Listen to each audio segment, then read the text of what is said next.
like, I'm gonna show you how the game is like, how they getting over, like, you know what I'm saying? And I'm gonna make people understand that if you look at it and you look at these numbers, you're gonna be like, God damn, man, these folks getting over. And they're getting over like how it was, you know, the record industry had got fucked up for a minute when them CDs went out. And then NAFTA and all that shit happened and all that shit. So it was like, so the record industry, what they did was they switched that shit around. And once they got them DSPs going and shit, it's like that was the new game. And okay, I'll give you an example.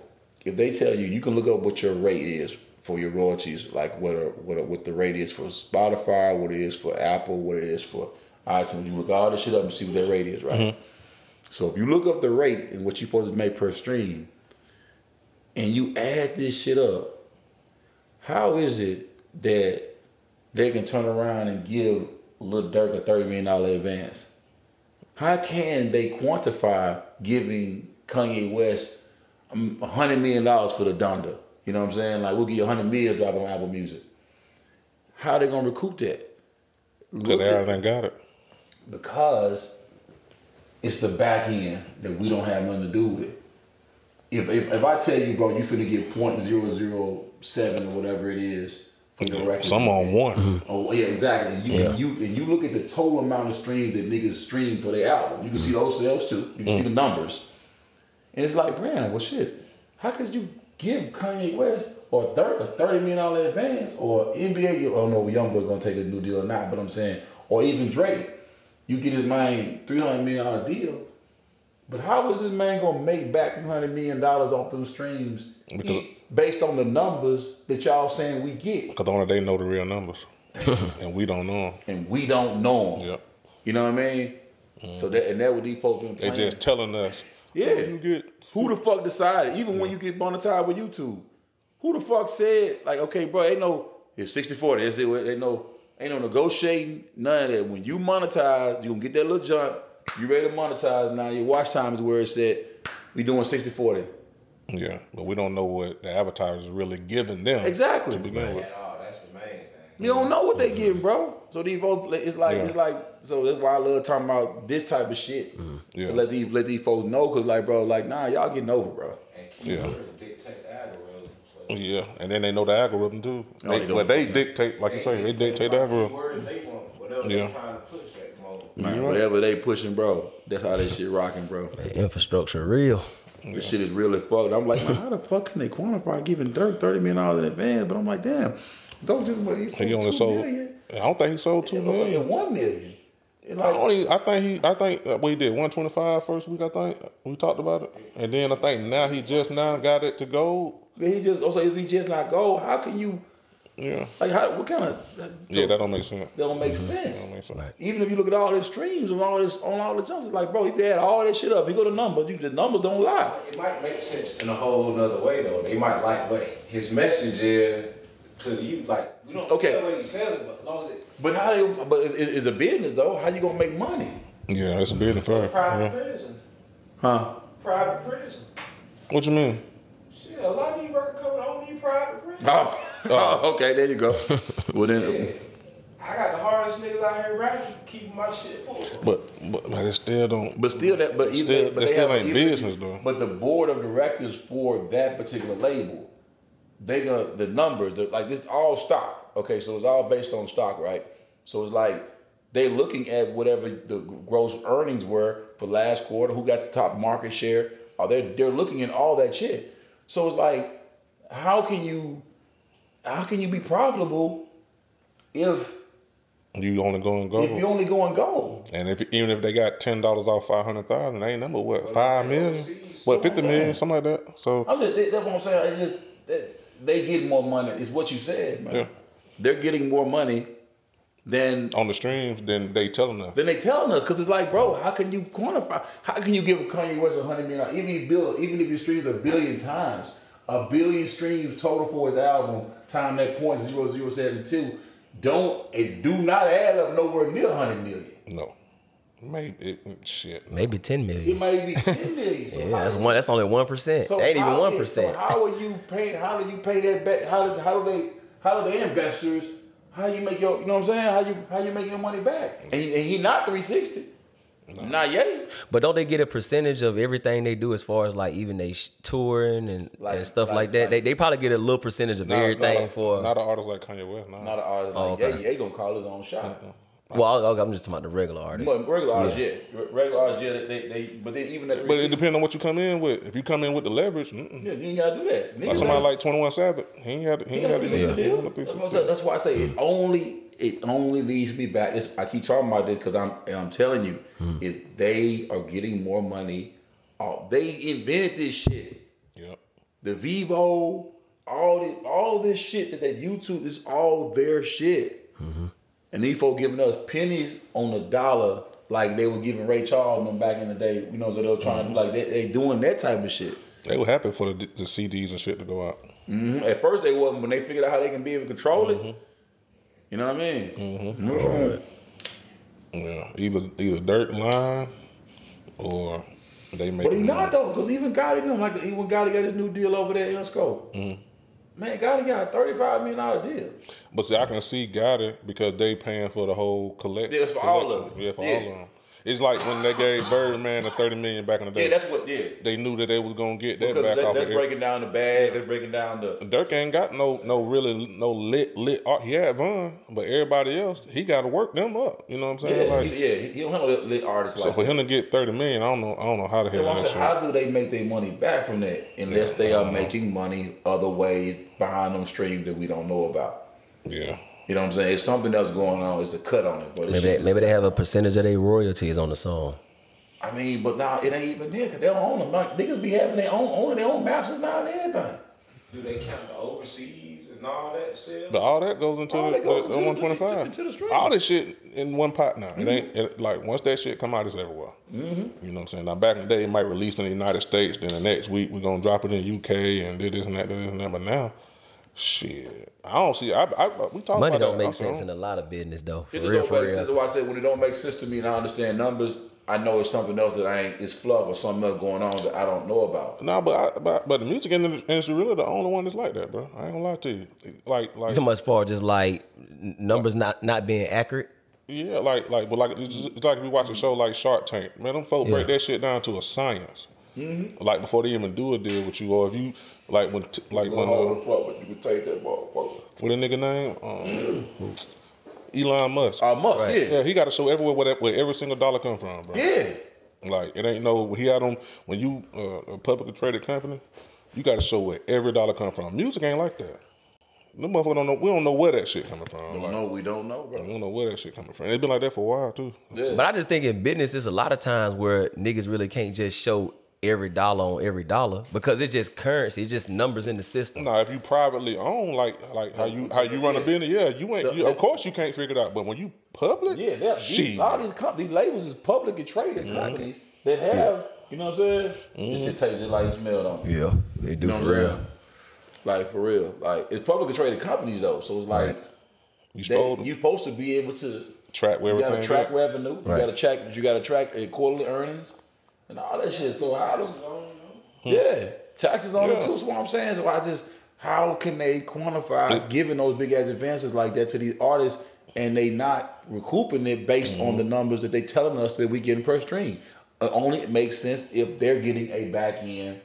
It's like y'all get 0.007 of this side of it, but then we really get on the other side of it. Something else that's going on between Spotify, Apple Music, Tidal. Yep. It's something else it's something else going on. Yeah, they ain't telling these. They got their own type of record label, split. It's some kind of split. It's just like that story with Vince McMahon that came out, right? Him giving them women money and shit, right? When he was private, they couldn't find that shit. Facts. But as soon as they went public, they know exactly where every dollar went to. He paid her $3 million. He paid her $2 million out of this. Right. It isn't that. You know what I'm saying? They when that shit come out, bro. But when you private, you keep a lot of shit up on the wraps because can't nobody tell you where your own money at. Yeah. But them record label, bro, that shit that's crazy. It's just something to think about, bro. Yeah. And they not playing, so I just be like, man, like I've been in this game a long time. I'm just trying to figure that out. Like, how the fuck? Yeah. A lot of niggas been saying that. Even Kanye West said it. Kanye West said, he did the STEM player with the Donda 2 or some shit like that because he was talking about the record label was getting more money than that. So it's been niggas saying it. You know, but can't nobody figure it out. I don't know why that shit like that. I've been said, ain't no way. Look, man, if you only doing 125 the first week, there's no way in the hell you worth 30 million. How you get right, $30 million up front? It ain't What the hell up. is going on? No. Something add up. Niggas back in the day were doing 125 on the 8th week. Yeah. Right. Like literally. Yeah. You know what I'm saying? So Like, I don't get that. I don't get it, bro. I do not get it, man. Yes, we are a more dominant music genre than they really want to let on. I think rap is, hip hop is the most We dominant. number one. We got the shit on lock now. Yeah. Like got Petra. Really, yeah, right on that note, yeah. We got the music on lock, but I just think it's something. I just think it's a back end thing that they're not telling us about. Yeah. I think we're not exposed to everything that's going on with this accounting and this stream rate shit, bro. This shit got me like, you know what I mean? I'm trying to figure this shit out. And then all of a sudden, when we start asking questions about it, and people asking questions about it, and they say, "Oh, we're gonna move the rate up." You know what I'm saying? We can give y'all more now. It's probably stipulations in the contract. Like just because they say, "Oh, okay, we gave Lil Durk a $30 million contract," is he getting all that $30 million at one time? Yo Gotti got his $35 million check up front. I know this for a fact. These niggas is like listen. The music industry right now is like niggas is really. It ain't back in the day. Back in the day, they had $1 million deal. You didn't get $1 million. You may have got 300,000, and then they put the promotion on the budget. You recording for The whole deal. now. Niggas say they give you $1 million because I know it because even on the publishing deal side of things, like that's what the nigga been doing. It's like, bro, niggas really getting them. Like Pooh Shiesty before he went locked up, he really got a $3 million publishing deal. You know what I'm saying? He really got. They did show him in the court filings. He had $3 million in his bank account. Yeah, because he had just got it. He had three. He had just got it. 3,600,000 something thousand, some shit like that. He had just got the deal or whatever and shit. Like right before he got locked up. 3 M's. Yeah, in court filing, they had crazy. to pull his like. Yeah. I didn't know how much money he had. And He all had that 3 shit. M's. He 3.6 in the bank. Yeah. That they knew about. That hurt right now. I mean, it hurt in the sense that like they ain't taking it from him, but he just got. At least he got it. But it's still, Yeah. Yeah, I realized he got 5 years. He probably did what 2 already. He gonna do 85%, so he may do another year. He be home in like another year and a half maybe. And he's still gonna be up. So and he still ain't gonna be no older than what 24. Oh, he finna listen. He's straight. The young nigga finna come home to that money he got in his account. That motherfucker gonna do gymnastics when he touch down. Yeah, he's still young. He's straight. All the features. He finna get every feature. He gonna come out of jail. You come out of jail with the buzz anyway. So it's like you come out of jail. This motherfucker gonna come out of jail to everything. You know what I'm saying? Yeah. Smyrna definitely came home to something. He doing his thing now. Even his homeboy came out with some bread. Roddy Rebel. Roddy Rebel came out with the bread. You know what I'm saying? Yep. Bad Speakers Podcast. Your boy Shad. It's your boy G Downs. We got Skeet in the building. How you doing over there? Going on, Ski. Another episode, but look, we got a special guest in the building Special today. guest. Memphis legend. This man, you probably seen him in Superfly the movie. Done work with E40, Jim Jones, Swizz Beatz, LL Cool J, Remy Ma, Young Buck, Fabulous, Slim Thug. I want to say Mike Jones. Yeah. Man came out. Yo 07. Gotti. Yeah. Yo Young Gotti. Dolph. You know what I'm saying? Peace, Dolph. Had to hit Crispy back in the day, man. Yeah. We got Kia Shine in the building. Ken man. Folk. How you doing today, What's going man? today, man? What's going with your bro right now? Yes, sir. We appreciate you coming through, man. Nah, I appreciate We really do, man. How are you doing? I'm blessed by the best, man. You know what I mean? They can have all the rest, man. Already. You know what I mean? I'm blessed by the best, bro. I wake up every day with an attitude of gratitude. Gotcha. You know what I'm saying? Just like thankful. You know what I mean? Because, you know, God ain't through with us. Oh, I definitely. always say, man, God ain't through with me this morning. He got more to do with me this morning because he gave me a morning. Gotcha. You know what I mean? sir. So it's like, you know, and I feel like that. Like I feel every day I get up, bro. I'm excited. I'm happy. I'm like what's finna happen next? You know what I'm saying? What Gotcha. they ready to do? Yeah. That's what's up, man. You know, Now, we want to start from the beginning, man. Yeah. Memphis, Tennessee. You from Yeah. what? North Memphis? I'm from North Memphis, and then I ended up moving to East Memphis and finished out my high school up on the east side or whatever. Yes, indeed. Now east side is super loud now. But yeah, North Memphis, man. I'm from Memphis, man.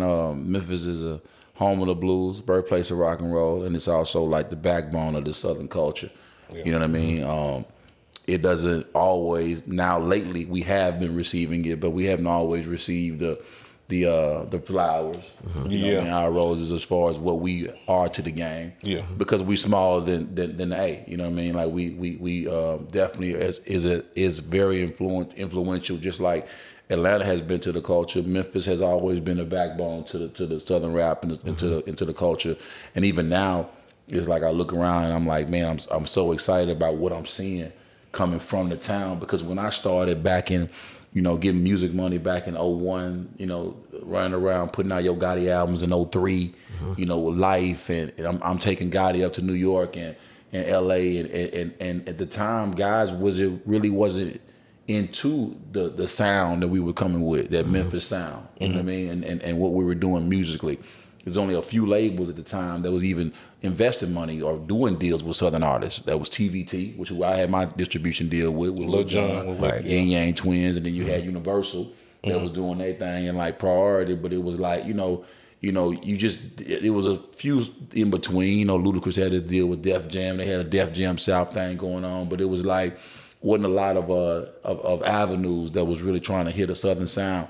During that time, New York still had the wave, you know what I mean? And it was like the South, even though we had Cash Money and we had No Limit, it's still Southern music wasn't getting the respect that it was getting now. But I'm blessed to be able to have been a pioneer, a source of being able to going up there and putting the flag down for my city early, and being able to do that, and then being able to see it now to where it's like, I look at Glorilla, you know what I mean? She done popped off like the top of the year, no one knew who she was. That's true. Now she's over at the Wildest Music Festival performing overseas in London, like from Fraser, from where I'm from. Right. You know what I mean? So I see in how fast that it's happened. Back in the day, I'm pulling up whole tour buses rap with Gotti, Criminal Maine, Mr. Ian, Skinny Pimp, Gangsta Black, Lil Shad, all the artists that I signed with my label Rap Hustlers and was pushing my wave and really doing our thing. Now it's like, bro, it's like that. You know what I mean? Guys are coming out of Memphis, female artists, male artists, as well as producers. You know what I mean? They're coming. Tay Keith is killing it right now. He just did the new Cardi B Hot Shit joint. You know what I'm saying? The Memphis sound trap is now pop.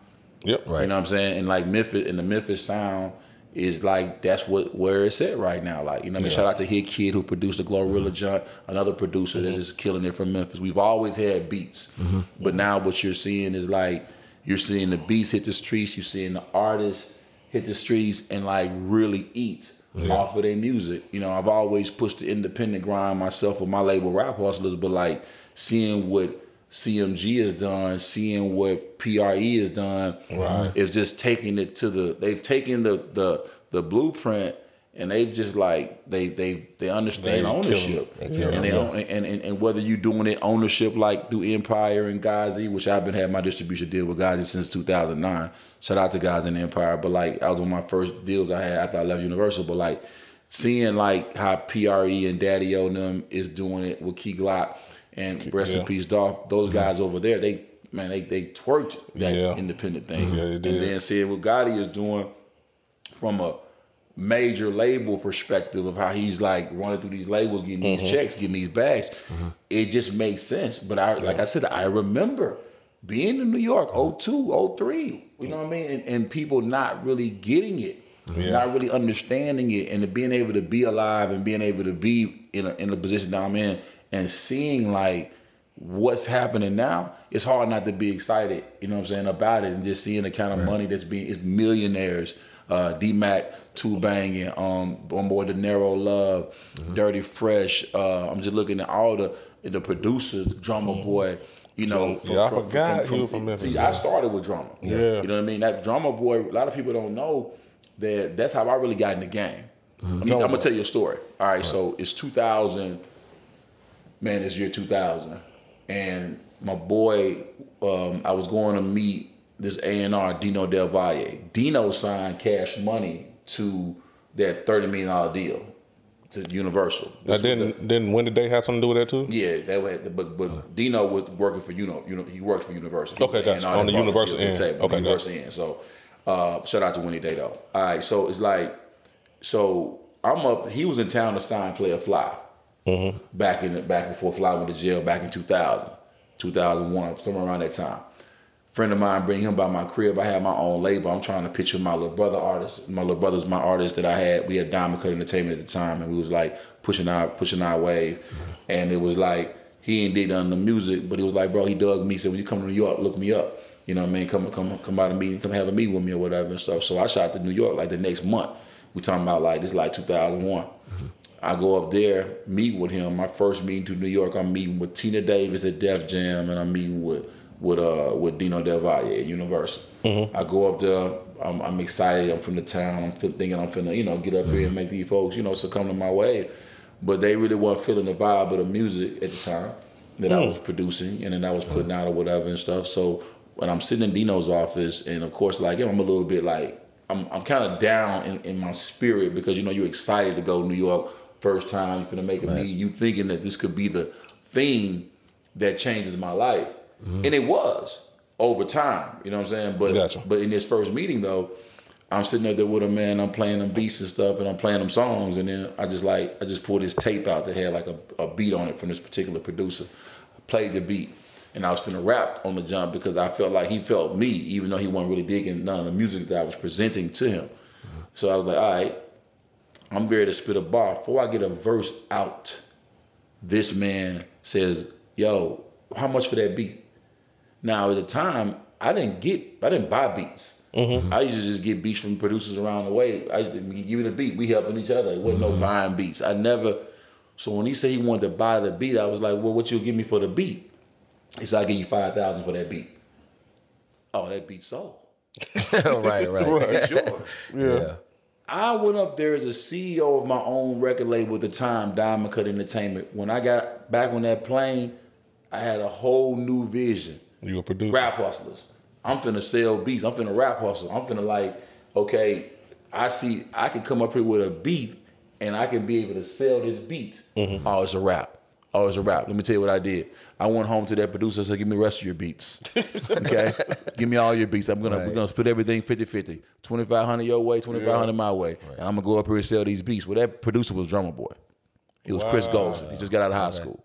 You know what I mean? And I heard the beats. I was like, yo, niggas, he got this it. Yeah. You know what I'm saying? So he happy. It's like he happy. Then it's like, man, this is $2,500. You just get out of high school and you selling beats. Yeah. Right. You know what I'm saying? And I'm running up to New York and I'm selling them. Yeah. We do this, man. We keep running this play a few times and I end up getting a 10 song deal with Rough Riders. Rough Rider was on fire during that time. You know what I mean? So I got a 10 song deal where they gonna buy 10 beats from me. I took that deal to LA and met with Universal Music Publishing, and I told them folks that I had a 10 song deal with Rough Riders, man. And I got one song that I did that DMX was on it. You know what I'm saying? Them folks gave me a pub deal. I took that pub deal money they gave me back in 01. They gave me like 150. And I took that money and I came back to Memphis and I signed all the artists that had a buzz. Like, mind you, I had a label already. It was complete reinvention for me at this time. Like, you know what I mean? It's like y'all doing Bad Speakers podcast, and then you get up here and it's like, these folks say, okay, it's something else. It's a different move. Y'all need to do it like this. And you figure out the way to be able to get the money for it, so you reinvent it. Bad Speakers Volume Part 2. You know what I'm saying? Like, I just kind of look at it like that, like reinvention. Like, okay, cool. I've been doing my thing with my record label at the time, but we were really making a lot of money. We was just buying a lot of lessons. Right. So it's like when he asked to buy that beat, that was like the whole different perspective for me to like, okay, I could sell a beat, even though I could rap, even though I had aspirations of being a Diddy of my city and all that. At the time, the man wanted to buy a beat. So all that, when I'm thinking in my head and all that or whatever, put this in this pocket over here. Let me go ahead and get that bread and put that in this pocket. Right. You see what I'm saying? Because I'd see that this is the way I can be able to move. Doing that has always helped me in my life, period, of not like being so stuck in what I think and relying on my own thoughts, but just seeing what the wave is today.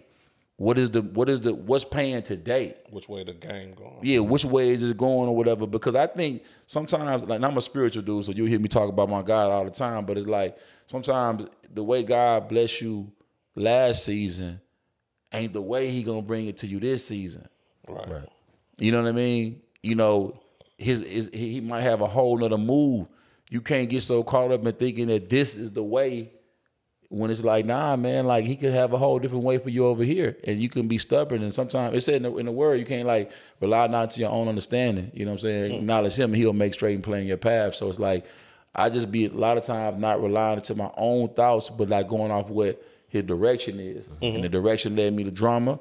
I ain't a managing Drumma. Give me some. I ain't know how to turn a drum machine on, but I'm out there selling beats. You know what I'm saying? And making some money, and then I turned that into opportunity to be able to sign Yo and Lil Shad and Skinny Pimp and just kind of remarket it myself as like the Diddy from my city, and started putting out these groups and making waves. I had my own distribution with TVT, and I just started killing it. You know what I mean? Speaking of being the Diddy of your city, I just wanted to ask, if I'm not mistaken, you helped Yo Gotti with his first project, right? Yeah. Like how was that experience? And you know, just seeing how he don't grew with all the artists coming up him like Big Boogie, everybody else. Like how that make you feel? I mean, it makes me feel great. I mean, it makes me like, I look at it and I see like how you can one door opens up 5. You know what I mean? It's like that door.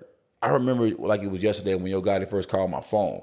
Now, I was getting a big buzz from the city because I was selling beats. I'm making money. Anytime you making some money, you know that buzz coming with it, no matter what it is you're doing. So I'm going to all the producers getting beats, selling beats.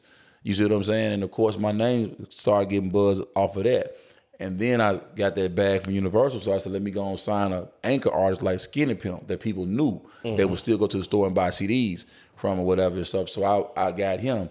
Gotti at the time had his project out. He had one project out prior to me, but the project he had was on, it was like a mixtape vibe, you know what I'm saying? And he went on the radio yet. But he had a cool name, you know what I'm saying, like over in North Memphis. So my thing was like, look, let me get you the young guy from North Memphis coming up, Skinny Pimp, you the old head, you know what I mean? Let me get you, and then I had myself, then we had like Criminal Main, and Lil Shad had left 36 Mafia, so I was able to get her, and just kind of put together all these artists from different sides of my city and put them together. What year this was? This was 02, 03, 04, you know what I'm saying, 05. That's what I was doing, all just putting out albums with these guys, you know what I'm saying, and like and featuring on those songs, co-producing these songs, putting them with producers, you know what I mean? Like That's What's Up came from Drumma and Yo Gotti. But you gotta think like it's like, but that first album that I did with him, Life, you know what I'm saying, that we distributed nationally through TVT, it did over 175,000 records, and it's like that was the first time that Drumma and him got together. You see what I'm saying? So that relationship started from there, and then you had and they kept working. So when you talk about, to answer your question, when you say like how did it make me feel, it's like I've been seeing things that like my fingerprints have been on, and that have opened up and helped other individuals. But I think it's dope because Yo always been a smart dude. You know what I mean? And a businessman and an artist. So it's like once he got exposed to it, he was gonna go do it. Right. You know what I mean? So my first time I went to LA, I brought him out there, you know what I mean, recording out there, Universal and stuff like that. Like just those times are like nostalgic, you know what I'm saying? Because I remember when he first calling me and like his accent being so heavy, I didn't understand what he's Yo, bro. Who? Who is it? I remember it, but I was like, and I just think about it, and I just think it's dope. I think it's an incredible thing what he's done for the city and what he's done for his family, and then the opportunities that he's consistently given to young talent artists from Memphis. Love him or hate him, you must understand that he is opening up doors consistently for my city and allowing guys who come from nothing, like the Boogs or like Glorilla, recently or whatever, or Moneybag, or you know, he's giving guys an opportunity to keep going. Same way ones were given to him. You know what I mean? So at the end of the day, I think it's dope. I just think it's great now that you know that he won't have to work so hard to make people get on the Memphis sound now. Like they own the sound now. Right. Yeah. Y'all have the biggest sound. We had Project Pat here, and he was saying that damn near every song off his Mr. Don't Play has been sampled. And he's been eating off of that. How you feel about I'm gonna be honest with you. Y'all done, as of right now, Yeah. with a lot of stuff going on in Atlanta, y'all done probably caught up to Atlanta. And right far, as of today, as of now, and like I said, and especially the sound. Yeah, Drake, for sure. Drake, nonstop. The Jimmy Choo, the Jimmy Johnny just came out with the Jimmy. Him and 21 Savage. 21 Savage. The you know what I mean? Like a Light with what's his name? Travis Scott. He did Project Pack Flow on that song too. Oh, on the Black Boy JB song. On the Black Boy JB John, the 901 Shelby Drive. Look Alive. Look Alive. Yeah. Like how you feel about the sound basically taking over of basically rap right now? Glorilla beat. This is the hot. She has the hottest song. Literally for the ladies right now today. Yeah. The hottest anthem for the summer. I can't even argue with that. Is from her right now. It is. She's got it. No disrespect to City Girls and the Junction she got with Usher, and they got with Usher. Mm-hmm. No disrespect to the hot shit, which is still produced by Tay Keith with Cardi B. John. But the hottest record right now is Glorilla, and she's from the town. So you're right. It's like, but at the same time, it's like I love to see the flowers that we getting from the music. I think Atlanta still is years ahead of Memphis in the sense of legacy, entertainment like TV, film. Yeah. Like that's where like we've definitely Memphis. I'm loving it. You know, I'm Memphis to the it's all Memphis for me for sure. But it's like I see Memphis musically we've caught up, but TV and film wise, this city is like light years ahead. Yeah. You know what I mean? Like it's like that's why I'm here. It's like, man, the upside for film and television out here is crazy. It's crazy. It's really like everything is shot here. Yeah. Everything is shot here. Speaking of them doors though, with the connection, I know you work with Drake as well, right? Yeah. Did those doors that opened up for you within that connection within Memphis? Because I know, mistaken his dad from Memphis. Yeah. Right. Yeah. Dennis. And within that connection, like, how did y'all like link up? All right, so let me break the Drake thing down Okay. with you. All right, so listen, the Drake thing was always an indirect play in the sense that like, okay, Drake, I got the 25% the best I ever had based on it being sampled by Drake. He sampled a record. Drake samples people. Like we see that he sampled a lot of Memphis music. He samples a lot of Memphis music. But at the time when I got my percentage for that, it was like he sampled a record that I had produced for Lil Wayne. Do it for the boy. Okay. So I didn't necessarily work with Drake. I just did a song for Wayne that Drake sampled, and I ended up getting 25% of the song. And that was it wasn't also writing credit. Yeah, writing credit for it. You know what I'm saying? So like that was like one of the first time Drake had sampled Memphis music. You know what I mean? And that was the record. It was at 5 million sold to this day. So like that was like one of the first time. But if you look at his discography of music, that's his MO. He goes sample something. You know what I mean, from the town and reinvent or whatever. So I think that's dope. I think I would. Go ahead, I'm sorry. No, why was he so defensive about it though? Like, was it more so because he didn't want people to know that? I think that I think that because that happens all the time. Hindsight 2020, but the internet written in pen not pencil. It's like he never came out and said, "Yo, I was wrong about that, Shine. You are correct." You know what I mean? Like in what you were saying, and you did get a co-write for that record because I sampled that record, and when you said I sampled your record. So I think like if he had to do it again, I'm sure dude probably would have like did a different way. But that was his first one out the gate. You know what I mean? He probably was still learning. And when someone's saying, "Hey, bro, you co-wrote my song" or whatever, he probably got defensive on that, being a young artist at that time. You know what I mean? So I look at it like that, and I'm a kind of person that grant grace. You know what I'm saying, to people, because I came in the game as a CEO. I didn't come in the game as a rapper. Even though a lot of people introduced to me as a rapper was so crispy. They were like, "Oh, here's this rapper." But they didn't know that I had this. I was on my second label by the time, you know what I'm saying, that I came out with an actual solo album and got my own record deal. So I was able to look at Drake in that scenario as an artist. And me being a boss, like, okay, yeah, he don't really know what's going on. When I see dude, we'll talk about it, and then we saw each other, and it got squashed, and it was all good.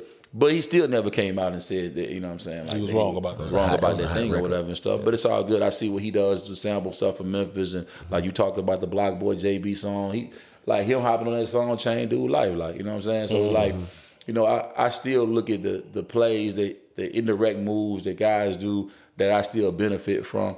You know what I mean? Just being, because it's trendy, you know what I mean, to be able to sample Memphis music. So you can go sample all my music because it's all available right now and I own all of it. You know what I'm saying? I feel you. So you still get paid off Best Ever Had? Yeah, I still get paid off Best Ever Had. That's been a blessing, bro. And I still get paid off of all my old music, man, because like I own a lot of it. You know what I mean? And so I think that part of it was, I came in the game like that anyway. I came in the game pressing up CDs, owning shit. Yeah. You know what I'm saying? Like, so it's like I never came in like with a budget, or I never came in like how a lot of other guys came in. Yeah. But at the same time, success, I'm a fan of success regardless of how you end up coming across it and getting it. But it's like, for me, yeah, I own all my stuff. So it's like, yeah, I think it's dope. I love that people are sampling Memphis music, and they've been sampling 3 6 Mafia catalog all the way. Yeah. And they go, and I just know they eventually they'll get to mine, and they gonna get to Doss, and you know what I mean, because that's just the way the nature of the game. The nature of the game go. Like, you know what I mean. I know Crispy gonna be like 15 years old this year, so a lot of times they say the magic number is like 20 years from the day, and people take stuff and remake and stuff like that. So yeah, I'm just sitting there waiting. I know that's coming, but at the same time, hey, look, I see the merch too. Yeah. I see the merch. Oh yeah, for sure. Like to me, being a creative is not just being, an artist, being a rapper. Facts. Being a creative is just, you got digital creators. You have just so many ways to create and put out your thing. And today's marketplace is direct to consumer, DTC. Basically, like back in the day, you had to actually make somebody want to get in their car, drive to the store, put gas in their car, and go pick up something. There's a different kind of aficionado that comes with that consumer, that fan. And a lot of the guys who steal from that era who got those kind of fans do well today.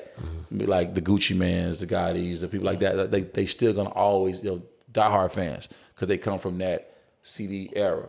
But I think it's dope now that you could touch so many people so quickly, you know what I'm saying? So easily, faster. So it's faster now. The fan base isn't as, they have to really, you have to flood on a lot of music or flood on a lot of content, because the fan base, like, they fickle too, you know what I mean? Like, they'll be on you and then they be off you just that fast. I see guys that run up 1 million followers on their gram, they go viral. Attention span just low. Man, somebody going viral every day. You know what I mean? So it's every day, literally. Every day. Yeah. So it's like, at the end of the day, the attention spans are short.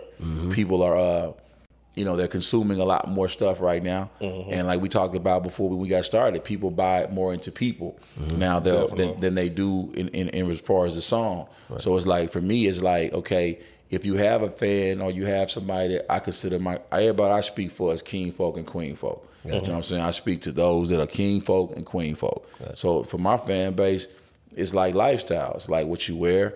You know what I'm saying? Like, whatever you share, you want to make sure you have some ownership in it. So it's like, I'm not saying there's nothing wrong with wearing designer stuff, because I rock that too when they send it to me, you know what I'm saying, for free. Shout out to Celine. But at the same time, like, but I rock my own stuff too. And I sell my own stuff. Like, when I post stuff on the gram, most of everything I'm rocking for the most part going to be my own. And I think it's important for you to be able to have that too, because that consumer that's directly connected to you, you got to have something to be able to sell them. You got to have something to be able to tell them. So I just think, for me, I want to be able to just, give my consumers merch. I can be creative with the vibes with it. It's another way to create and get that energy out. You know what I mean? You want. Yeah, and still, and still, like, that consumer who buy. That's one of my loves is to be able to, when somebody buys something from me, and I get that alert on my phone, a notification, man, it hits so different, because it's like, it's the music and stuff. You can just go stream the music. It's not the same kind of transaction when, like, how you'd be back in the day when you used to go to the store and get it. It's just like, who got the new song? Okay, let me just, I got it. It's nothing. But that transaction for buying merch and selling merch is like different. Yeah. It's like, bro, they are rocking that. They care. They support. You know what I mean? And I always tell people, man, wear it and share it. You know what I'm saying? And I appreciate it. So it's like, that part of it is super cool to me, man. I love the merch game, and I love the fact that I can just post.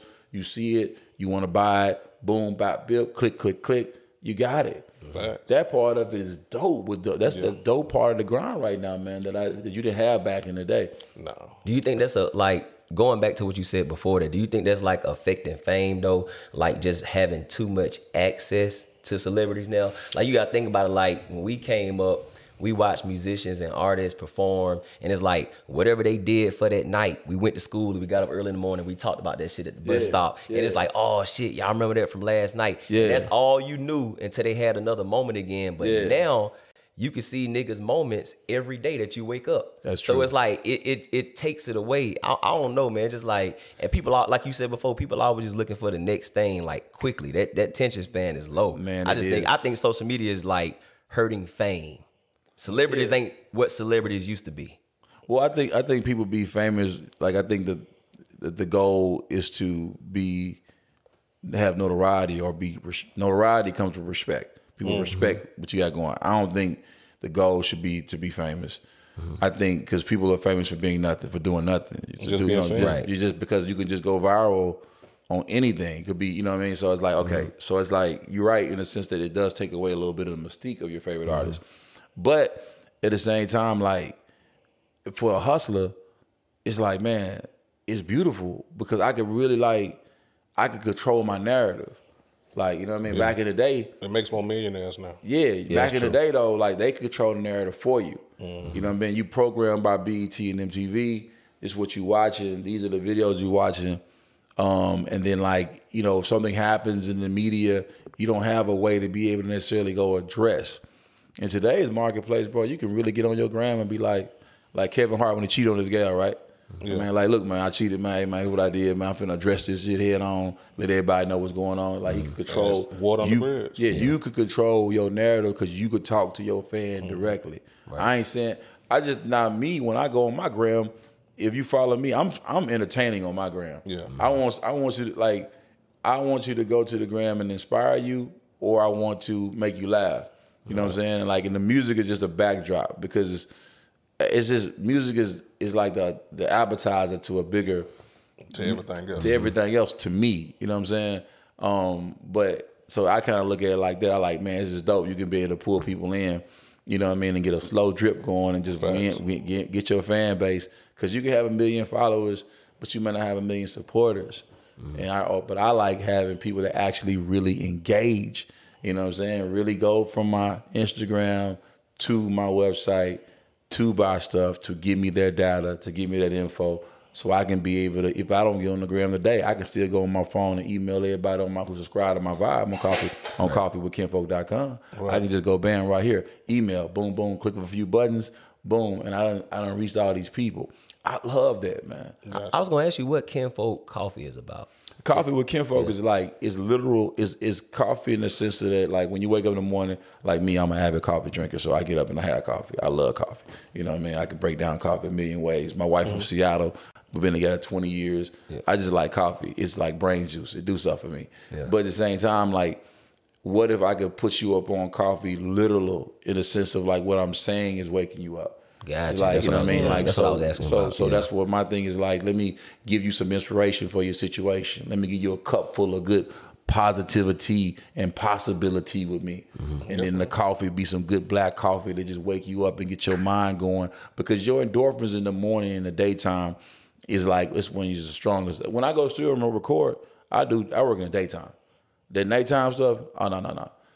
You won't never see me in that unless, like, I don't do the nighttime spots. I do the daytime vibes because my endorphins and my think clear in the morning. You know what I mean? I think, and it's like my endorphins is popping, and it's like, so a lot of times, like, you gonna run your day or your day gonna run you. So it's like, if you get that right inspirational word in the morning, is you gonna be open to receive it in the morning. So that's what I always try to do, is just come on and give somebody something that, like, some game, some lessons and blessings, some tools and jewels, something that they can be able to use, something that I done learned that I can give out, that it's like, I get it out today. It ain't about me. You know what I'm saying? I ain't get up and thinking about me first. I'm thinking about, like, how I can put, because, like, the thing about it, man, the death and life is in the power of your tongue. So you got to speak life. I try to speak life, you know what I mean? It's because I don't want to die. You know what I'm saying? Like before I'm supposed to. And I want to speak life to inspire somebody else. All of us in this room have heard someone say something to us that have inspired us before. Facts. Your words are powerful. You know what I'm saying? Like, you spell words. Words have a spell to them. Like, you know what I mean? That, yeah. So it's like words are powerful, and if you and once you speak them, you can't bring them back. You know what I'm saying? You tell kids, so you tell a kid with an impressionable mind something negative when they're young, man, they gonna hold that shit to the rest of their life. You know what I'm saying? It's gonna affect them. The words be powerful. So it's like, for me, if I could use my words or use my platform to be able to speak some life to some people, it's gonna help them. You know what I mean? And then they'll come up to me, bro. I went to do a Revolt Music, Black Music the other week. When I'm in there, a guy pulls up to me and says, bro, you don't know me, but bro, I followed your Coffee with Kinfolk and I was going through depression. And it's, bro, you helped me. You know what I'm saying? And I get that everywhere I go, bro. And I think like that right there, it be holding more weight than necessarily like, you telling me you like a song I came out with, that's gravy. But to say that my words helps you get through a problem in your life. It touch you. It touch you, like that right there. Like that to me, you know, you can put that in music and that touch people too, no doubt.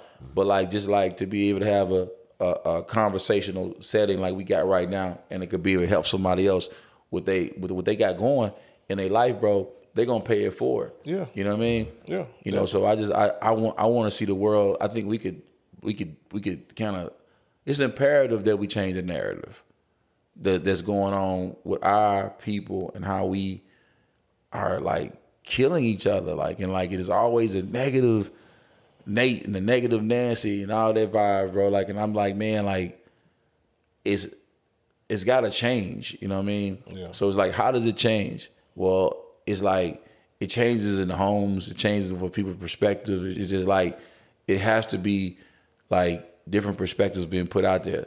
Like it's like a car battery. You take a negative and a positive to start it, right? Mm-hmm. You know what I mean? So you gotta, but the current, the positive uses the negative when you start the car. You know what I'm saying? It uses that negative current to get it going. I think like we gotta, it's a balance of the two, and I just think the balance sometimes gets off. It's way off. It's off. Yeah. You know what I mean? So it's like we gotta like, you know, let people that it's just like it gotta be other voices, other things, other perspectives, other mind states to be able to like balance it out. So that's why I like opportunity to come speak, because it's like at least somebody watching could be able to be like, okay, here's another perspective. Here's something else. You know what I mean? Yeah. And that's how you change that's how the narrative becomes different.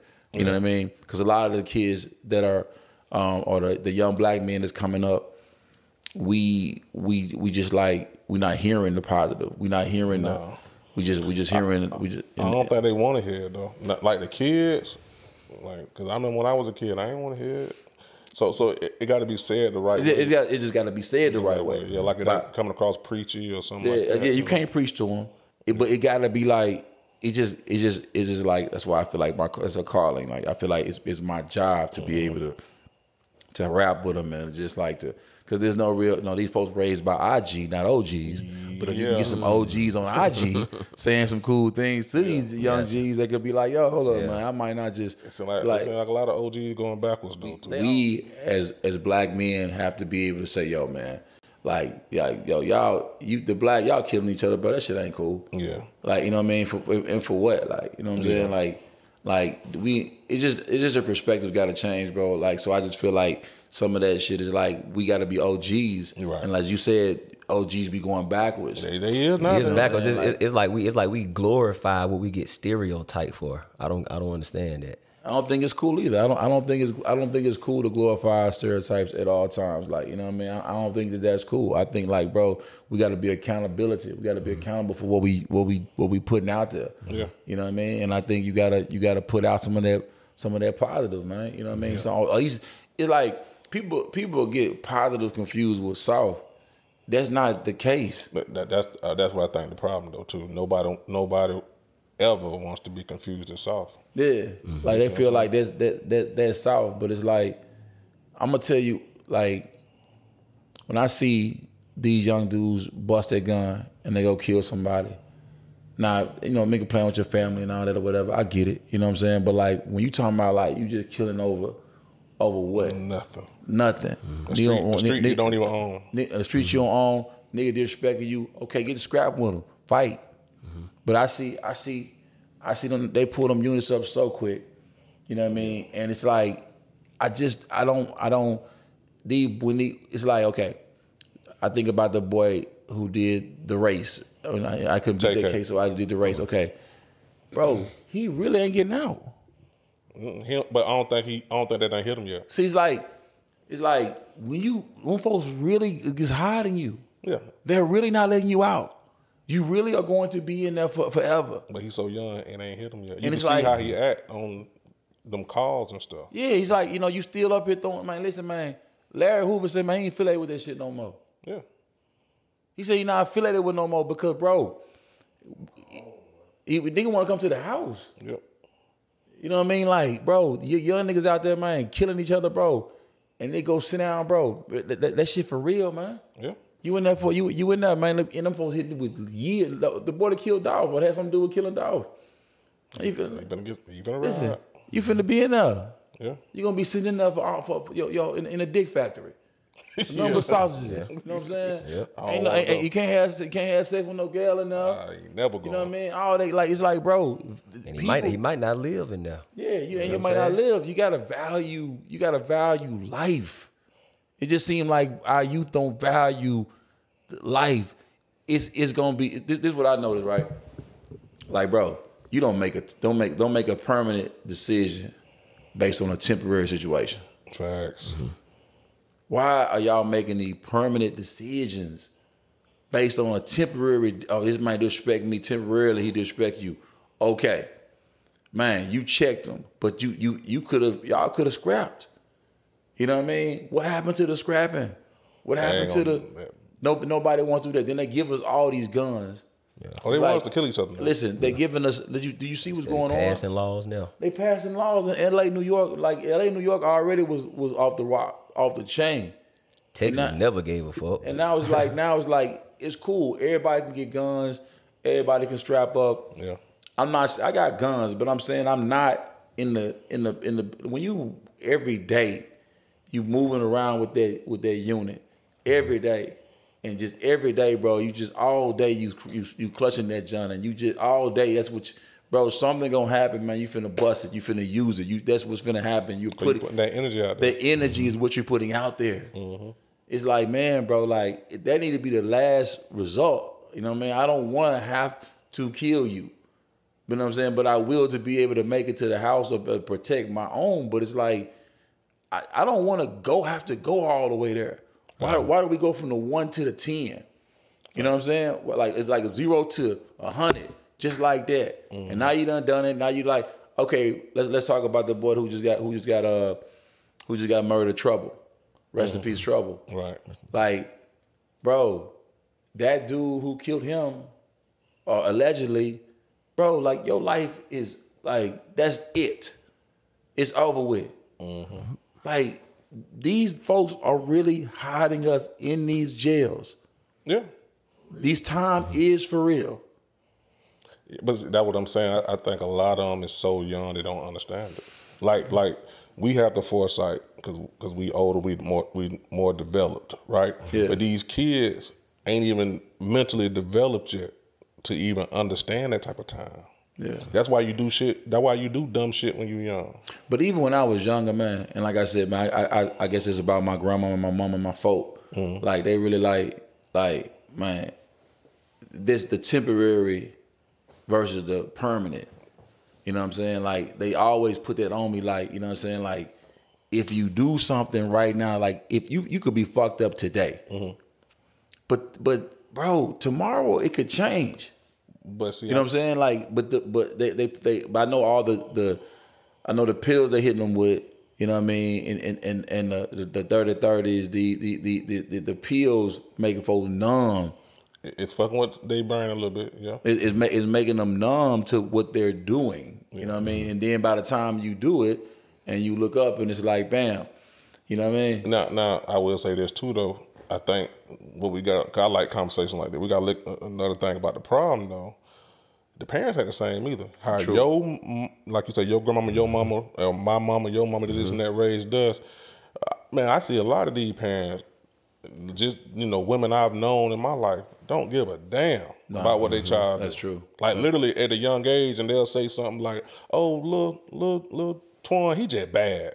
No, you raising a future. Like, He gonna be a future jail. Like, yeah, he going to jail. You know what I'm saying? Like the parents is messed up. Like, and so when they grow up, these new parents don't understand that they raised their child wrong. Our parents cared. You know what I'm saying? Literally cared. Yeah. And told us, hey, learn how to fight. You know what I'm saying? And shit like that. Yeah. These parents nowadays, man, it ain't like that no more, bro. That is true. It ain't like that. And like we talked about earlier, it does start at the house. You know what I'm saying? You know, it's different, man. It's different. It is, man. And you are right about that. I hate to see that though, bro. Like I just. Like it seemed like the kids being raised by the parents seem like it seemed like it's like a different 40-year-old or it's a different 30. That's what I'm saying. It's not the same as it was. You are correct in that sense, bro. It's like it's different. You know what I mean? Just look at a girl with a woman with her kids and she young and look how let's just look at how she talk to them, what she do around them. Like my mama used to say, don't do what I do as I say. You know, or she wouldn't even do something around me or tell me to go to the next room so she can hit a dope or whatever she wanted to do. You know what I mean? So it's just different. But I wanted to ask you though, man. I know you say you signed Yo Gotti early on. Yeah. What made y'all part ways? Like what happened? All right, so Yo, like you said, youth. You know what I mean? Youth plays a big part in it. Money played a big part in it too. We did a deal with TVT for that Life album. And TVT, I didn't do any advance. I was supposed to get $7.50 a record.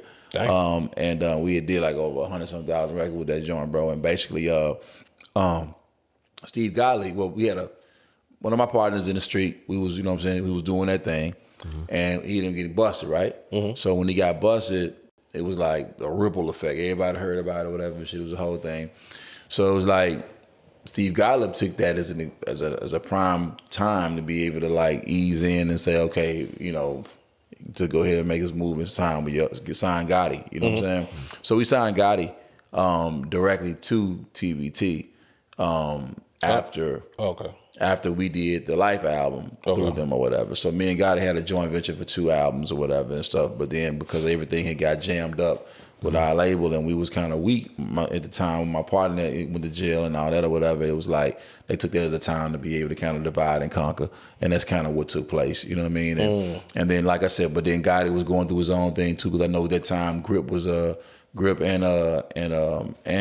Juke was jammed up with something too, and it was like he had to go. Juke was on the run. It was all kind of stuff going on. It was just a difficult time. So it's like he had to do what was right for him at the time because his situation was kind of going through it, and my situation was going through it as well. And old Steve Gottlieb decided that was the CEO of TVT, and he just tried to bust a move, and that's what them labels will do. They will try to get in between, and they knew I was at a weakened state where I couldn't really fight them legally, you know what I mean, because I was, was in a bad space or whatever, like with that bread at the time. So I pretty much lost everything I had back in 04, 03, 04, after we had those records out and put those albums out or whatever, bro.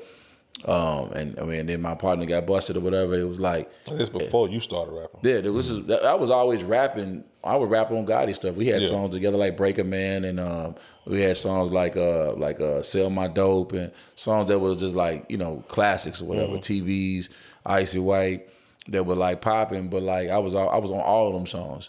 But I was more like also like putting out the stuff too, and being like a P Diddy in my city, basically like trying to be my own version of Master P or Baby or whatever, and that's what I was doing. But it's like when that happened and my partner got busted, and and we lost so much money, it was like and then TVT decided to not pay for the records that I put out through them. At the same time, there was Lil Jon was going on, and he was doing some legal things with Lil Jon and Yin Yang when they all was going through it.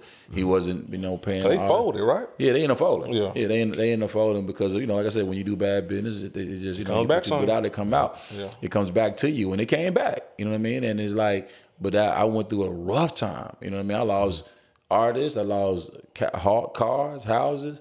Only thing I didn't lose was my spouse, who I still have to this day. You know what I'm saying? That's God, but yeah, I lost a whole lot, man, and I ended up sleeping in her cars some night. But what the smart thing I did do is I put my phone number inside that album that I put out on TVT, and I had my DVD inside the Yo Gotti Life CD. So people would call me, bro, from Houston. What up, Ray, bro? This shit bumping, man. Man, come do 2 songs for me, man. Man, I shoot down there, man. Okay, what you got? Me and my little brother, Dirty Fresh, and my wife. Man, go on the road in her Honda Civic, man, pulling down in Houston, man, and selling beats, selling music, bro, and I got myself back on my feet like that, you know what I mean, just the word of mouth, just people like I said, I had done a good job of marketing what I was doing with my Rap Hustle label then anyway, so it was like I just didn't have no bread left, you know what I'm saying, and I just went through that. This was like bam, but I did have that work out there in the streets, and that work, that good work. You know, it started coming back, you know what I'm saying? And people would call me to come produce for them and feature with them or whatever, bro. And I got my bread up and I was able to, then I put out an album on Lil Chat, Dramatized, when she left 3 6 Mafia. And we did like had a record with her and Mike Jones, just like 04, 05. And I put a record out with her. And that record did like 25, 30,000 CDs. And that money, but that's all you though. Yeah, it got me back on my feet. Like, you know what I'm saying? $6 a record or whatever. Like, you know, I was able to get back on my feet. And then and after that is when I did the whole Kid Shine wave with like, you know, the drag, swag and drip music and all that came after that. You know what I'm saying? But I had took that bread and got into real estate, got me a few houses and pulled some money out, a couple cribs and did that, and then put that money and that money I made from the Chat album towards my campaign. And that's how Kid Shine like came out or whatever. So yeah, like, you know what I mean? It's just, you be going, you go through certain things, man. You grow through it. You like, that's why I like to that's why I'm always so happy individual, because it's like of the things I went through, you know what I'm saying? And like, and seeing how it was like, damn, like, you know what I'm saying? Like I was doing well, everything fell apart, but it's like, you know, God said like, you know, you'll reap in due season if you don't faint, you know what I mean? And that's why I called my album Due Season, because it was like, I didn't faint. Well, all the stuff I went through, and then like, and seeing artists that I messed with, you know, move on, and like, you know, and I gotta find a way. I gotta find a way to do it myself, and I was able to do it. Now, so after Yo Gotti did his own thing, what's our relationship like today? And was y'all ever tight at any point, like really tight? Yeah, man. Yeah, like I mean, at least I thought we was, like, you know what I'm saying. But like, yeah, definitely, man. Like, you know, y'all already now. Yeah, I think now it's like. I think that the respect is there. I think there's a lot of respect, you know what I mean, mutual respect. And I think that I am like I said before, I'm glad to see the vision that I saw of him then is like he's doing it now. And that makes me like super happy to see that, you know what I mean? And you know, I just think we don't, you know what I'm saying, I don't like I talk to do there something like that, but when I do see him or when we do link or whatever, like it's be all love. It don't be no, you know what I mean, no ill will or whatever. Because like I said, man, like me and dude was real young back in the day. You know what I mean, running around trying to do our thing. You know what I mean, and get out there or whatever. So it's like to see how it turned out. Yeah. You know what I mean? It's like, man, like, wow, it's dope. You know what I mean? Like I'm definitely proud, you know what I mean, to have had a part. He was already on the way to where he gonna go. Anyway. It's just a matter of being able to be blessed to be able to have a part in that. You know what I mean? On the way. You know what I mean? And I think this is dope because it just you can't I remember those nights. You know what I'm saying? I remember those times, and that was a nostalgic period of time, bro. And to be able to have come as far as we came, it's like, man, that's just a blessing. Yeah. In 2008, let's get to some of your stuff. 2008, you won I want to say an SEA award. Yeah, SEA Independent Artist of the Year. Independent Artist of the Year. I think y'all sold 200,000 copies. Yeah. What was that like? How did you feel when you got it? Did you feel like you was taking another step? Yeah, I feel like everything that I've been able to do has all just been like steps. Just steps. Sometimes they're giant, sometimes it's baby steps, sometimes it's giant leaps. But forward is forward, no matter how fast or slow you go. Forward. So as long as I'm moving forward, you know what I mean, I'm cool with it. So it's like, you know, the accolade for selling those records and doing what I was doing independently or whatever, that definitely was dope. Because anytime you get somebody recognizes you for something you do, is great. You know what I mean? So I thought that was cool. But I'm a kind of person that like I'm thankful that I'm not where I was, but I always feel like I'm not yet where I want to be. I got more work to do. You know what I'm saying? Like that's just my mindset. You know what I'm saying? Like if I accomplish something, then I'm like I want to keep going, because anything that's not growing is dying. So the minute you stop growing, you dying. You take a rose from a bush and you clip it. You clip that rose. It's beautiful to look at, but guess what? As soon as you clip it, it's starting to die. You can put it in water if you want to or whatever, bro, but it's no longer growing because it's no longer connected to the vine. So for me, it's like, if I get fruit in this season, I look at myself like a fruit tree. Like, you know what I mean? And it's like, you go through seasons where you may have fruit on your tree. If you're in the Georgia right now and you're a fruit tree, you probably got some peaches on your tree right now because you in season.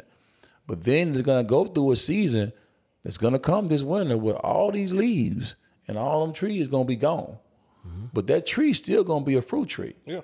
It has to lose its leaves and go through that process to have new fruit in this next season.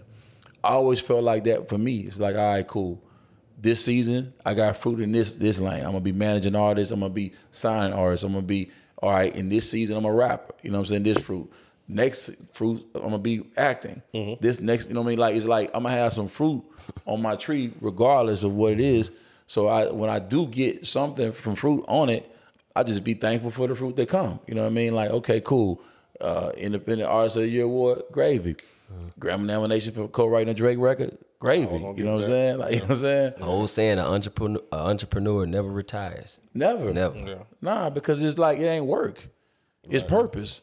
I don't do it for the applause. I do it for the cause. Yeah. You know what I'm saying? Like, it's like, it's not like work to me.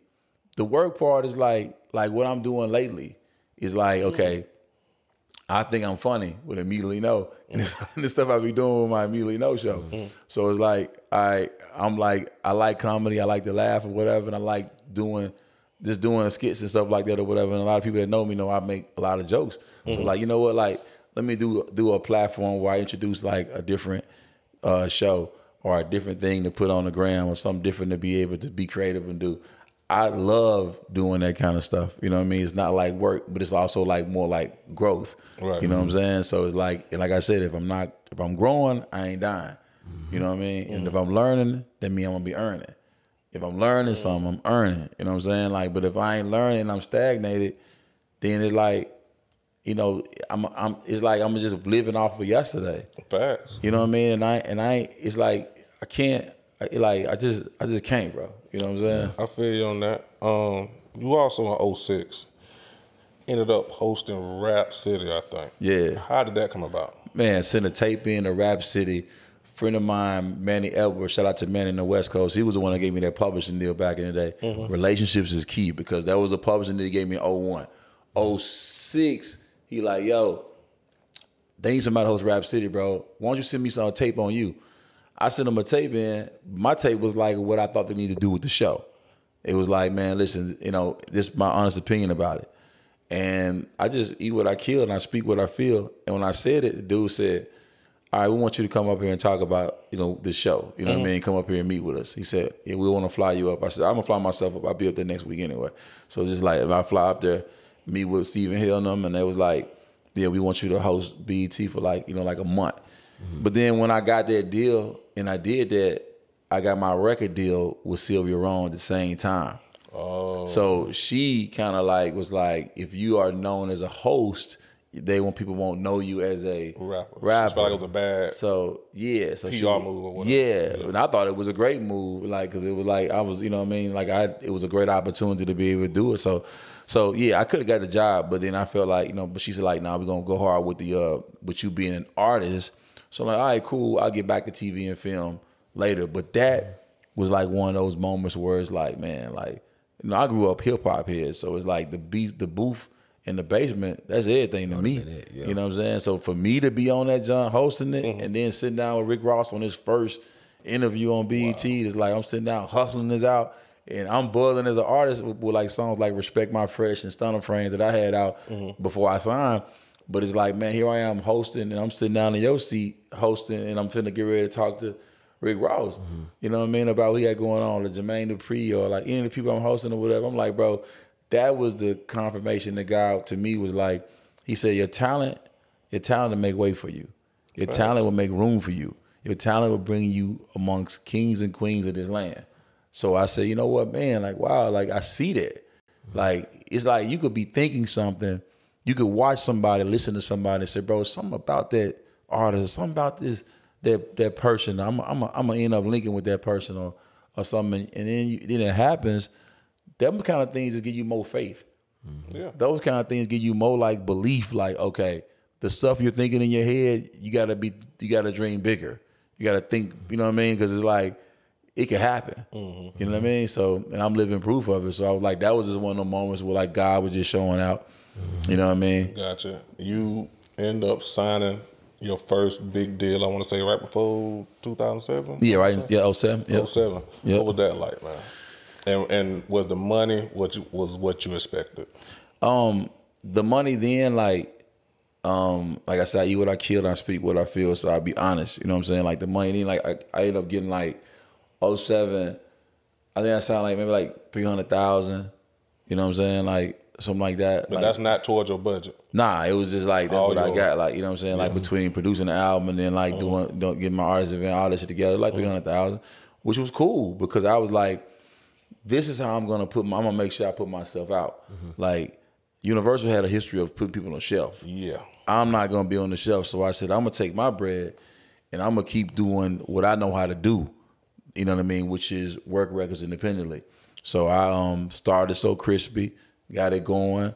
I think I made it what 66. Yeah, yep. It got up on the charts. You know what I'm saying? Before they really even started messing with it, like you know what I mean. I got it going, and I spent my money to get my records going and made them put my album out. You know what I mean? So I wouldn't be shelved or whatever and stuff, and I kept my momentum going. Due Season, did it do what you wanted it to do? Due Season did what it. I would have loved for it to like get marketed more, but I knew already the animal I was dealing with. See, I had every label bidding for me, right? From Joey I Eat 'em over at Asylum and Todd Moskowitz and those guys to Interscope to J Records to I had everybody that was popular at the time was offering me a deal. And I went with the people who had the most money, that had to give me the most cash in my own pocket, you know what I'm saying, then be able to do the deal as well. And they pay for all that. Then, to me, looking back on the 2020, or in hindsight 2020, it was like, yeah, like I should have just went with the label that believed in my artistry the most, you know what I mean? But they wasn't offering enough cash. Right. You know what I mean? They was like, man, he go 200,000, you gotta do your album with it and everything. I'm coming from like, you know, I told you what I went through with that Gotti situation or whatever, so and with TVT. So I'm like, man, I'm trying to get back on my feet. You know what I mean? So it was like that wasn't I had to go with the money. But sometimes going with the most money isn't the right move. But because I knew the animal I was dealing with Universal when I went to the door, I was like, all right, I'm finna make sure that I put this album out, and I feed my base, and I get more contacts and more plugs that I didn't have at the time. So I went into it knowing that like, this is not finna be here. I ain't finna be here long. I'm gonna get on here, drop this thing, and I'm finna get gone. You know what I mean? Because their system is just not, it wasn't the right system for me at the time. But it was a lick, you know what I mean? And I could take that and be able to build my base and then get back on my feet and then and go from there. So that's what I did, and I made it work for me. You know what I'm saying? Was Crispy your single you wanted to go with, or was it already a single that was buzzing in the streets, or did the label make you choose that single? Nah, so like when I started working on the album, it was like they was like, look, you doing 14 of the songs, we're gonna do 2 songs. So we want you to get with some producers in Dallas. I went to Dallas and worked with Playing Skills. We did Riding Dirty at the time. Playing Skills, yeah. And them boys, they on right now on that EDM and that crossover shit now. You know what I mean? Shout out to Playing Skills. But like, so we went down there and worked with those guys, and they like the first time I went down there, they gave me some beats or whatever, and I'm like, you know, trying to do my thing. But I produce in the sense of like, I'm gonna get in there with the producer and like, he go to hook. It's a tempo I want. This where I'm trying to go. Work with them. I work with them, and then like, but the first time I was kind of letting them produce me. We had a few records. They were cool, but it wasn't just it. So we went back down, and I said, this time I'm gonna actually do what I know how to do. And then I said, he go to hook right here. I had the hook for Crispy, and then they made the beat from scratch. And a lot of times when I produce, that's what I like to do. Like, let's make the jump from scratch. The idea or the feel or whatever, like, let's just cook it up right now. You know what I mean? Let's not like come in here with some with pre-beats or whatever and stuff. Like, I like when I just can come in there and just cook up. Here's a hook idea, here's a sample, or here's something I want to do, and we just make it. That way it come out better, and it's like a record that's really mine. So when I came out with that one, they were like, yeah, this the one we want to go with. I actually wanted to go with this song I had called Wow first. You know what I'm saying? Now, somebody, did a website tell you that? Wow. Yeah, like they used Wow. I think it was Dogecoin. They took they got the inspiration from that song. Cause on their website, when you like something, it says Wow. Yeah. And they said that they got the inspiration from that song of yours. Yeah, no doubt. Yeah, no doubt, no doubt. It's funny, how those things, like, that's a song that called Tech Gang. That the tech community is like, they're like, bro, you were the first one rapping about like putting like the whole house, how it is now, like with everything Bluetooth and how everything like no CDs and all that. I have a song on my Due Season album where I talked about the whole vibe that's going on right now. And it's like that community, like the black tech community and all that, they be like, yeah, bro, like you was on it like in 07, what's happening right now. So like Stream Tech Gang, is you'll be like, okay, that's like, is one of those kind of songs where I noticed that Due Season just hit in pockets. It hit with people that anybody who was exposed to it, they were like, this is classic. So like it was like drip music and like swag music, but it had a story too. Because it was like my story of how like all the stuff I went through. I had a 15-minute song when they're talking about all the stuff that we kind of talked about, how I got broke and all that or whatever. So it was like, it was a dope song album, and it did what it needed to do to be able to get me to the next step. You know what I mean? In my career, but what I knew when I got my deal is that this wasn't it. Like, you know how like you would pray for something and be like, man, man, when I get this, is gonna be it. You know what I mean? And then when you get it, it was like, when I got my deal, that's when God showed me TV. He was like, look at this Rap City over here. You can just go to work and do this, and like when I'm done with it, I was done. I didn't have to like promote it. I didn't have to go do anything. It was, the machine was already there, and I was like, man, this TV shit easy. You wish you would have stayed doing that? No, I went back to it. You know what I'm saying? That's what I do more of. To me, like now, that's like my I don't say it's my number one, but it's definitely like, it's my focus. Yeah, we're gonna get there. It's my focus, like, you know what I'm saying? But like I think that back then I was like, man, when I was praying for my deal and I got my deal, he showed me something else. Gotcha. That was like, man, this is I'm not thinking big enough. So it was like, and like I said, the deals now, guys are actually getting that million, like they're getting that real money up front now. They give them basketball. You know what I mean? They giving real numbers right now. Yeah. But back in the day when I came out, the CDs were going out. And it was, the game was in a different, I came out in a different space. Now, not to cut you off, but let me ask you, do you think that hurt you? Yeah. With the CD? Yes. I think that hurt a lot of, like Pastor Troy's, people like that. The CDs going out hurted a lot of people. They still, because you were still rating people on the CDs, like they're rating your deal, they're basing your budget, they're basing your... What you can move. Yeah, based on these sales, but it's like, bro, people ain't even really buying CDs. Yeah, so you got, you know what I mean? It was like, so it was just different, like to be able to see the record industry at that time I came out. But like I said, it was the first drip swag. I call my music swag music then. Before it was swag, before everybody was saying swag. I kept this article in Vibe magazine, bro, where they talked about like he's trying to make his own sound, swag music, the nerve of this. I kept it and looked like, I can go show you this to this day. I'm like, wow, man, y'all had no idea what was really finna get ready to happen. Yeah. But I came, like I said, it was just in the transformation of when the New York was losing its grip in like 07, 08, 09, the South just started like, this is it. You know what I'm saying? Yeah. We got this. And I think that like the CDs and that whole thing, it definitely played a part in the repositioning of the music industry. But it was a blessing because as soon as I did that album, I got off of Universal. I had all the plugs then, so I was like, I went through Ghazi. I was been with Ghazi over the Empire since 08, 09. You know what I mean? And that's and before now Ghazi them is, they major now. You know what I mean? But this was when I got with Ghazi way back then. I was on ownership then. I put out my next thing I put out was Checking My Fresh. And I owned all that. And I was MTV Jam of the Week. And I'm like, oh, this is the move. Oh, this is like when I started to peek on the digital, the DSP streaming vibes, I was like, oh, this is the move. Yeah. I can own this and I can drop this. And that's when I started to see how you could be profitable again in music. For a second there, it was like, did nobody know which way it was going or whatever. So yeah, that was but all that was a good experience though, bro. Signed to Sylvia Rome. I'll get back to Sylvia put the actual soundtrack together for Superfly. We're gonna get that too. You know what I'm saying? So that was just a moment too, though. Yeah. I got you. 2010, man. You came out. I want to say you dropped your alarm clock theory. Oh yes. And I think the catchphrase "everybody sleeping on me will wake up one day working for me" or something like that. Yeah, everybody sleeping on me gonna wake up working for me. I'm gonna wake up working for you. I thought that shit was hard when I seen. I'm like, damn, that's kind of hard. Like, you know, that was a meme before the memes. Yeah, you know what I'm saying? Yeah. Like, I was like, yeah, that's a hard catchphrase. What made you come up? Why did you name it that? Number one, and how did you come up with that catchphrase? Man, because it was inspired by life. Because I felt like, man, I really am slept on out here.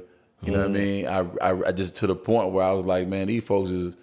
I was like, damn, but it was cool. I was like, all right, okay, like I can be anybody that's underestimated. You know what I'm saying? Like they underestimate me or underrate me or whatever. Like, okay, they're gonna wake up and they're gonna be working for me in the sense that, like, okay, what that means in a literal sense is like, if you're not subscribing to my vibe and you ain't on what I'm doing, for me, the kind of individual I am, is that pushes me.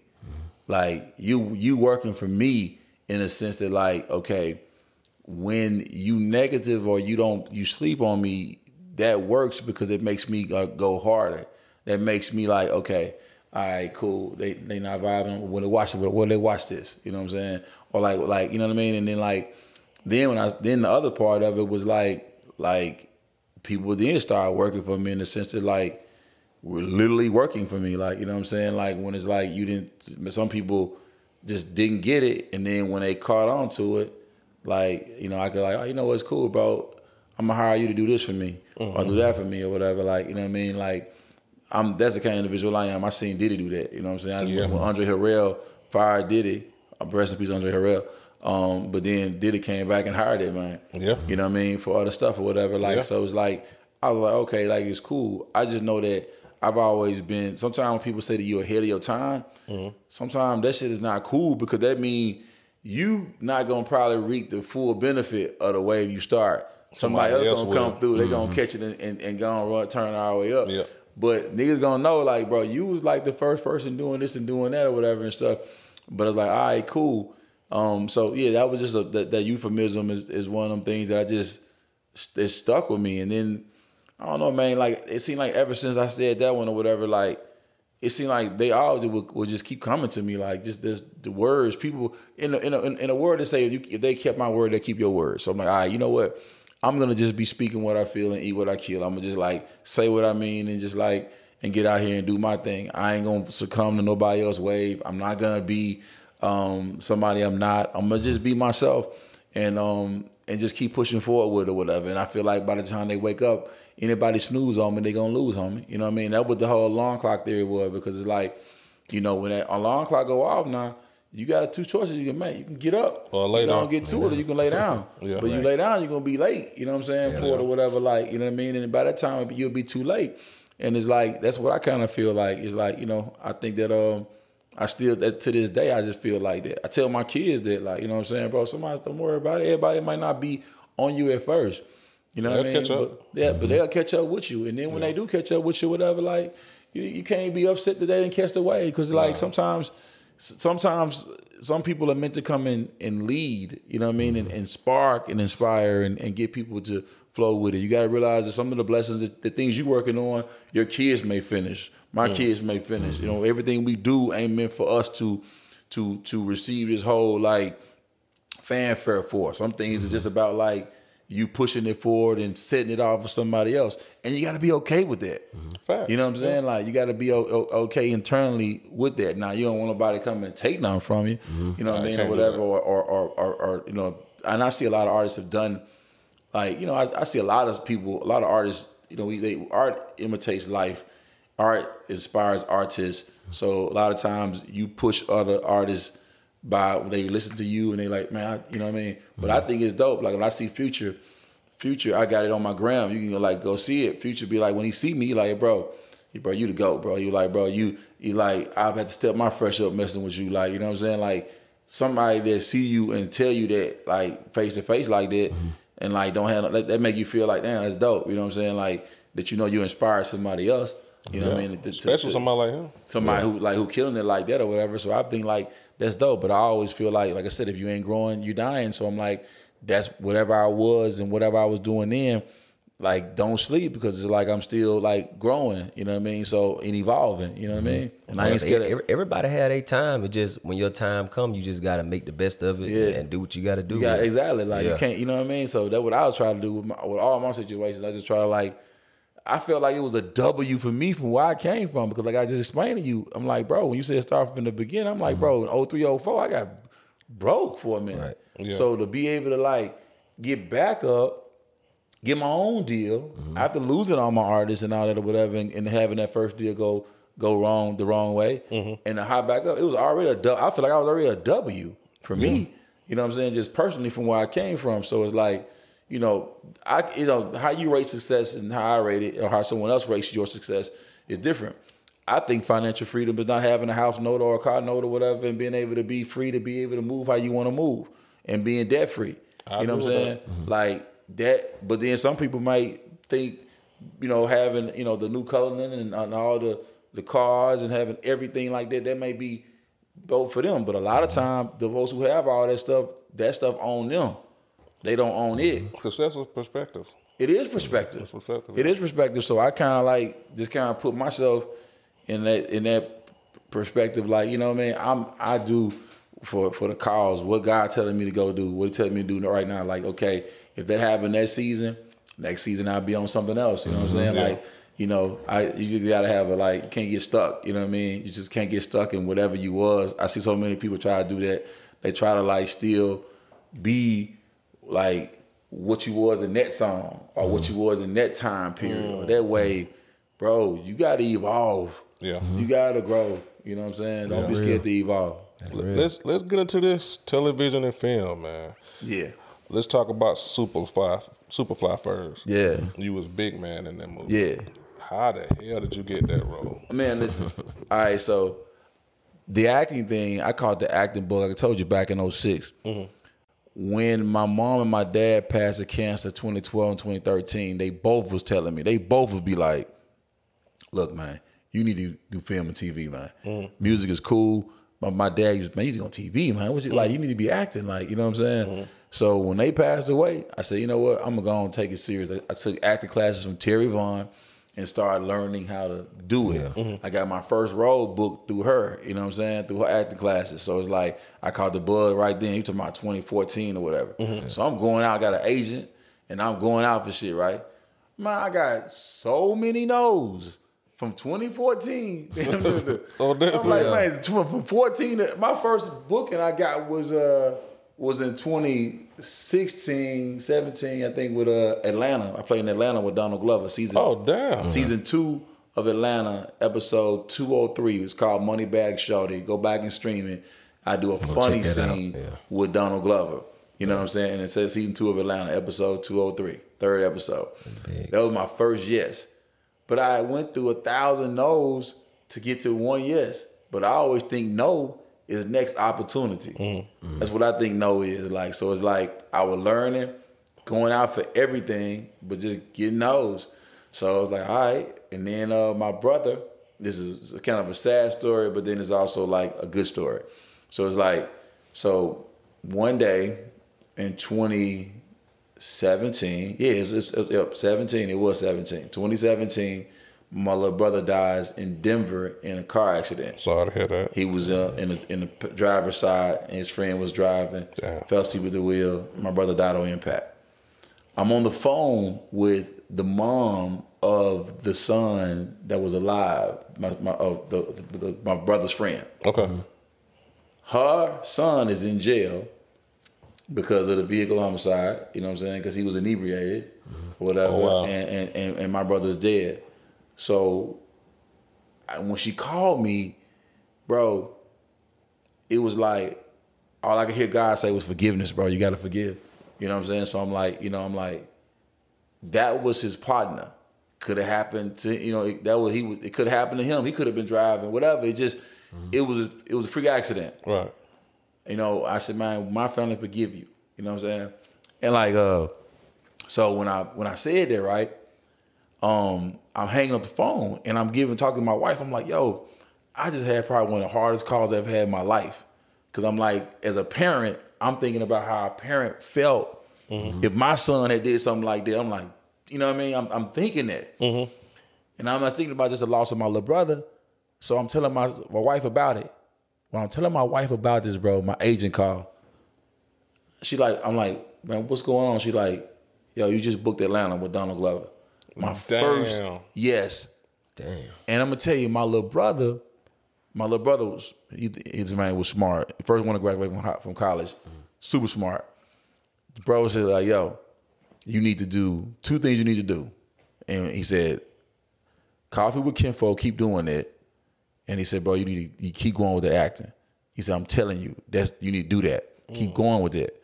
I believe in that, bro. And he was like, bro, and this is my little bro telling big bro, like, it was one of them heart-to-heart like moments, like, you know what I'm saying? Like, bro, I believe in that shit. And he kept telling me LeBron was better than Jordan. I'm like, bro, no. But, you know what I'm saying? I'm not finna buy into that at all. But he telling me these things, and that was my last conversation with him. And then my first yes came right after he passed. Like, literally, bro, like, bro, it was just, that's why I know when you lose somebody, that's when I learned that there's no end. Energy never dies. There is no end. Energy never dies. It just transcends. Okay. I know he was the reason that I got that yes, because it's like if we have a conversation in here and we have this conversation, I'm like, bro, you need to keep going with this podcast, or bro, you need to keep going. You need to keep going. Lord forbid something happens to me, but if I really connect to y'all and say that, bro, this bad speakers is it, and I'll tell you that man to man, and you feel that, and then I slide and I move to the other side. And then all of a sudden you get you a deal the next day. Oh yeah, you see what I'm saying? Yeah. You gonna be like, man, you know that boy. He had to talk to God about something. He had to, and I be feeling like when you lose people, you get help in heaven. Yeah, I think like, you know what I mean. People like your people go talk to God. Like, man, come on now, God, man, help this man. You know what I'm saying? Yeah. Like, and my mom and my dad, my folk all up there, whatever. So I felt like that's what it was. But since then, I got that, and then my next booking was the Superfly. After that, and that was man, anytime you get booked to do anything that you just like, my partner was like, bro, did you had a plug on that? You just went in there and talked to the owner? Like, Lil X was the director. You knew Lil X or something? Like, nah, bro, I didn't know. I went out for this. I didn't. So you literally auditioned? I auditioned, and I got it. You know what I'm saying? How long did it take them to call you back and tell you? Like about a week or so. You know what I'm saying? Wow. When that John did it, called me, man, she said, I got it. I was like, for real? They said, y'all meeting at Rick Ross' house. I was like, I'm finna meet at Rick Ross' crib. Now, ain't that full circle? Interviewed them at? Listen, full circle. Now I'm up here at Rick Ross' house, driving to this man. First time I'm going to this main house now. And I pulled to the house, and the navigation, I'm in my white Jeep at the time. The navigation bring me to the house and said, I'm here. But I'm like, where's the house? I'm on the other side of the wall. I'm like, where am I at? And I'm like, so then this white guy was out there playing with his son. He said, man, you looking for Rick Ross' house? He said, yeah. I said, yeah. He said, you're here. I'm like, where? He said, it's about a mile down the street, and you come back around, you in the back of it. God. And he said, you got to go back a mile down and come back around and all that. I said, man, I was like, wow, okay. So I pulled this man crib, and I'm like, the first person to greet me at the door is Rick Ross. I'm like, he like, bro, when he see me, he said, bro, this is just the beginning. You know what I'm saying? He said, bro, it's just the beginning for you, bro. Like, you know what I mean? And then Sylvia Rome, the girl who she signed me to my record deal. She was right in there. You know what I mean? Because she was doing the soundtrack. Future was there too. So it was just like one of those moments, bro, where it's like that I knew, like, man, like God is real, man. Like it's a real thing. It wasn't something that I wanted to do that, but I didn't know which one what role I would get in any of that, bro. And 21, he was supposed to be in the movie, but 21 ended up telling Bank. He was like, when we first did the table read, 21 was Big Bank character. Oh, 21 supposed to be the head of the Snow Patrol? Yeah. Damn, I ain't. But what happened? But 21 ended up not wanting to do it, and he ended up pulling Bank into the thing. Damn. Cause Bank wasn't even there at first, so I was like, man, that was just super dope. You know what I'm saying? Like, damn, I ain't know that. Yeah, so like I said, I'm good with the stories, man. Like, you know what I'm saying? Like, but that was one. But that was like a moment being in there or whatever, bro, and just being able to. I remember Zay Tobin was there. He was like, man, what you doing here, Sean? I said, I'm acting in the movie. He was like, bro, I swear, bro, you hell. Like, bro, he was like, bro, you hell. Oh, was Zay in that movie? Zay had a small part in it, but he did more soundtrack work on it. But he'd have a small clip in that genre or whatever when it was me with the mayor and Big Boy was there. Zay Tobin was in that scene. He was a quick scene in it. Yeah. I remember that. But the art museum. Yeah, art museum. Yeah, art museum. But it was just that was a dope experience, bro. To be able to Jason Mitchell, shout out to Jason, shout out to Trevor Jackson, both of those dudes, bro. Like, you know, I learned so much about acting with Lil X and Trevor and Jason, bro. Like they, you know, helped me. Like, you know what I'm saying? Like really, like. Which one you enjoy most? Acting or music producing? Like which one you just? I think all of them are like fun to do. I think there's nothing like being in the studio and you take something for nothing and create something and you vibe with the other person and then vibe with that artist and like write, create, make a beat, make something and make a vibe that's like become something. Anytime you can take something for nothing and something to say nothing to something is a blessing. Right. I think that's fun to do. But that acting, bro, it's you're not limited to what you could be. Like when you rap, however you come out rapping, that's how they're gonna want you to keep going. Like your fan base is gonna want you to stay that way. For the most part, they're gonna want you to stay doing the thing that they love from you when they first heard you. Right. But when you do film and television, your story ain't the only one you're trying to tell. Right. You could act and be other things. You could be other accents, you can do other stuff, you know what I mean? Like in these characters, bro. And then when you're done with that character, you can put that character down and you can go be the next thing. You know what I'm saying? Like I think that's cool and this because my story ain't the only story I want to tell. You know what I'm saying? So I like that, and I think I can get like the story. I can tell more stories. It's just more stories that need to be told, and I just dig it because it's just when I go on set and I see all these people, and it's whether it's the lighting guy, whether it's the people doing the sound, whether it's the actors, the directors, it's everybody doing their vision. I got a chance to do this thing for Marvel on Hawkeye. Yeah, you know what I'm saying? But they ended up not using my scene. Oh man, that was a blow. But they paid me a lot of money though to do it.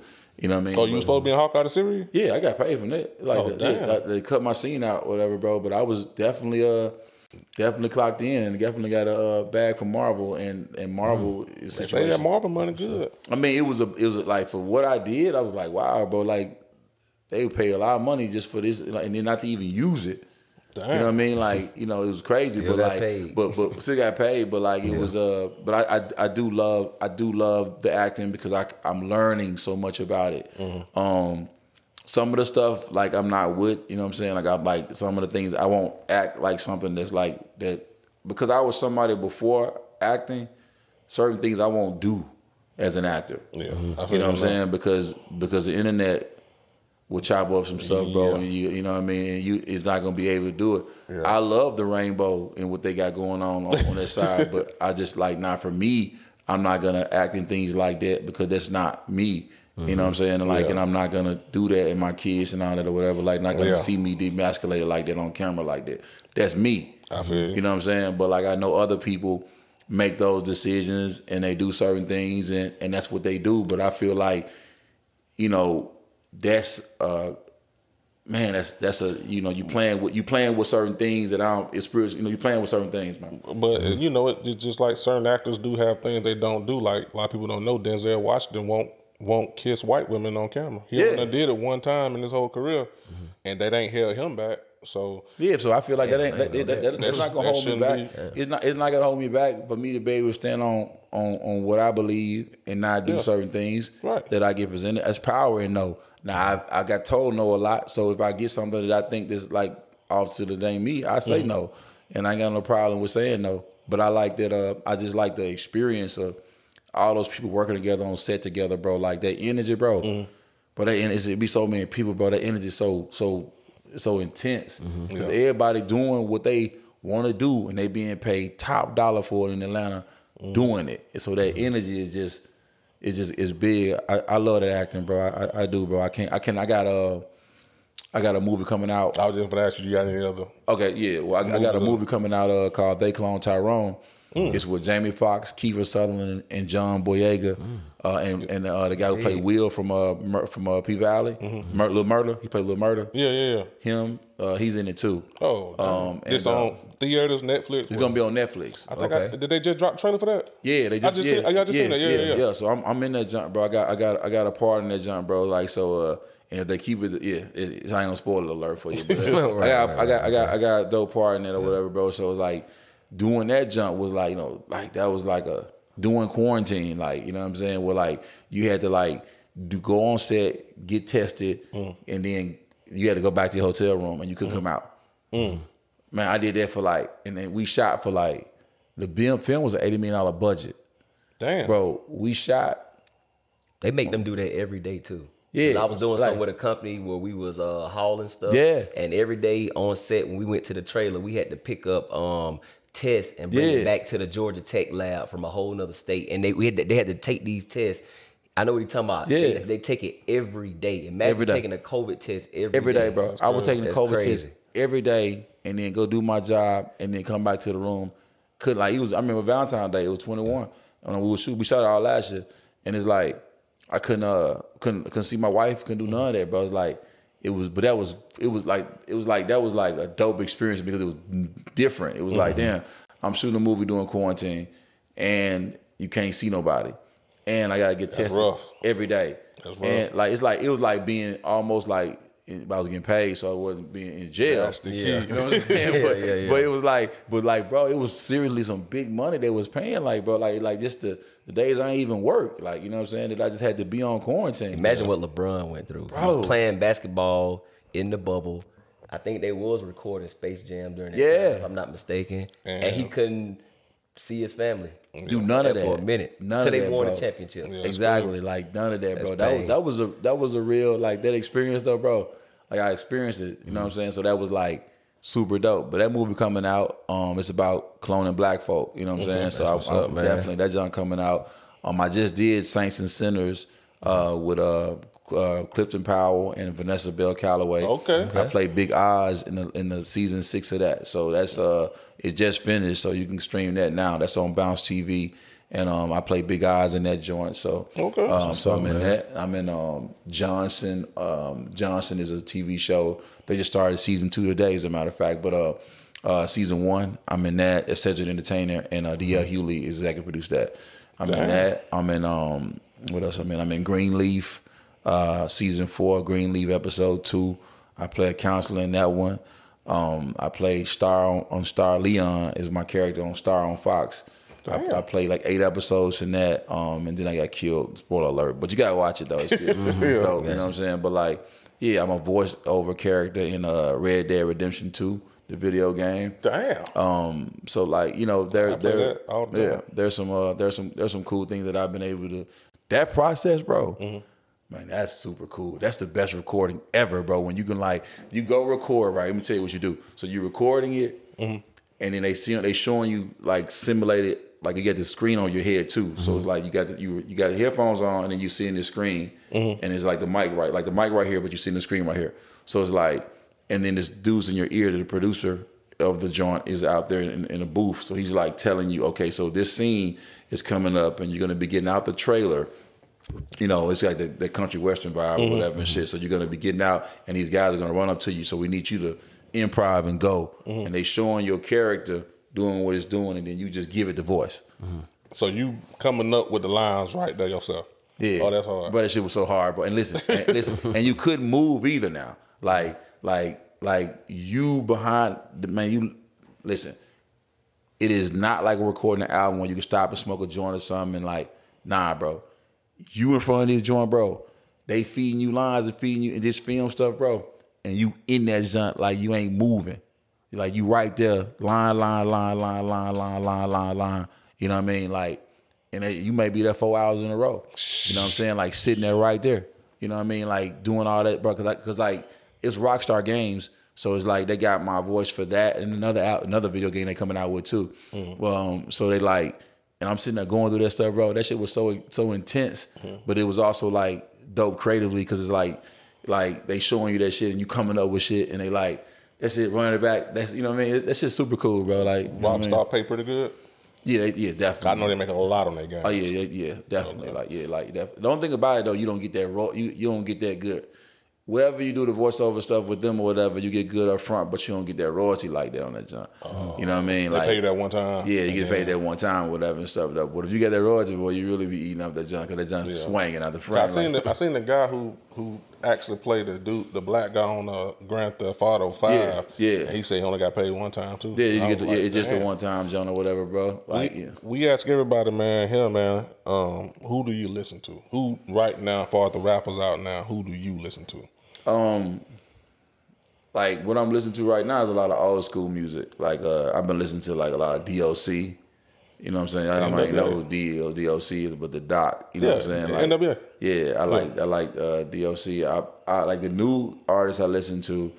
Let me see. I like Kodak Black. You know what I'm saying? I listen to. I like Kodak voice. He got this cool voice. I like what he doing. I like I listen to Dirt music. He got some cool shit. When I'm in the trap vibe, I listen to Bad. Of course, everything from Memphis. Yeah, I listen to all the Memphis music or whatever. So I'm kind of biased. But then I listen to Future new album. To me, I'm just saying to me. Right. Future's new album. He really came. This is Future really.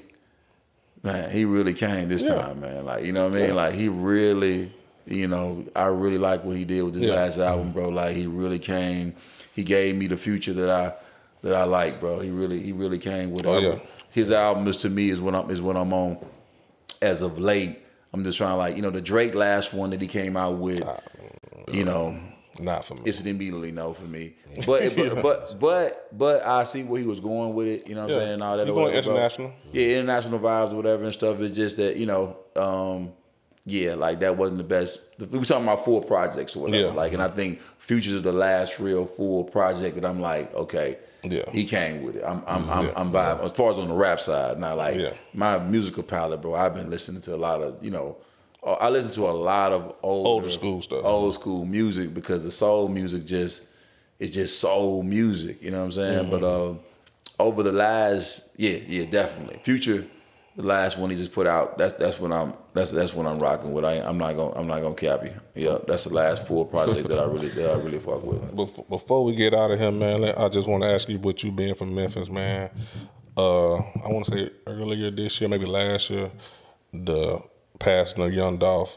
I want to ask you, man, how did that affect you? How did that affect the city? Yeah. And what are your thoughts on that situation, man? Dolph. I have a song with Dolph that we did back in the day called "You Could Tell." He did it for me for free. I plugged up a lot of verses and showed money for Dolph. You know what I'm saying? One thing I will say is that, Memphis artists, sometimes we beef with each other, but like out of here, it's so neutral. It was, you know what I mean? It's like anytime somebody from Memphis be bubbling, people gonna call me and I could line up. And Dolph would always pull up. He would always pull up. If I had a play, man, Dolph on the way. You know what I mean? And I just love that about him. Okay. You know what I'm saying? Like he was always super cool. He didn't switch up on me. You know what I'm saying, or whatever. Like, you know how it is sometimes when the younger artists get hotter than the seasoned artists. It's like they like you know what I mean? Attention or something. And I've always been like, bro. I'm not just a rapper, no way. So it's like, don't really put me in that box. Put me in the box of like, of a hustler. You know what I mean? And I'm gonna help you bring some customers. So it's like, to me, he was a giver and a good-hearted dude that never had. I always had good vibes with him, bro. And it affected the city I was in Memphis Sunday. It just passed, and I had a rental when I was up there, and I was going back to the airport to fly out, and I had to stop and get gas in this rental. And the only gas station was the gas station that he was at before he passed. And I'm gonna show you the video when we get through this. I'm gonna show it to you because it was like I just stopped and get gas, thinking about let me gas it up before I take it back in. And And I just looked around when I was getting gas, and I was like, man, I'm right here at this spot with Dolph, right by Medea Cookies, who's now closed. They closed now, but like just right there where he was at on Airways, you know what I mean? And it's just like it's surreal the fact that he's not here. Right. That just it hurts. Gotcha. You know what I mean? It still hurts. I put out a 2-song thing that I dedicated to him called "Energy Never Dies" on the platforms or whatever, bro. Just because I had talked to him, like I had talked to him recently. You know what I'm saying, before he had passed or whatever and stuff. So it's like, just that it just set us back. Yeah, it set us back, man. It really did, bro. It just does, and it's like it just does, man. There's so many things about that, like the young man who's allegedly did it, and it's like just seeing the lives he affected, seeing Dolph kids and his wife. Grove Hero is somebody I really messed with too. What hurt? Grove. I was with Grove this weekend because we had an event together, and just seeing like that's another millionaire that Dolph made. Yeah, you see what I'm saying? Like that, I see people lives that he changed. Right. You know what I mean? So I just hate that God had to call him back like that, and I hate that it had to be the way it went out in Memphis like that. It really had me, bro. Let me tell you something. I had to do the Grizzly. You know I'm a Grizzly fan, and I performed at the halftime for the Grizzlies at New Year's Eve. And then Dolph had died like the month right before that. So it was like coming back home. It's like not saying I was scared. The energy was off, but the energy was like it just like I had never felt like they're coming back home. Like my wife was like, man, like what she was like, where you at? She was all, my wife was all nervous, like, you know what I mean? It was just like one of them things where it's like we just didn't know what to, you know what I mean? How to. It just didn't feel right, bro. But I went out there and rocked that damn jump for Dolph for the New Year's Eve show, and like it still hurts me, bro, because I know that there's somebody I knew and that I worked with and that I fucked with. So to see that, bro, it's fucked up. It's fucked up, bro.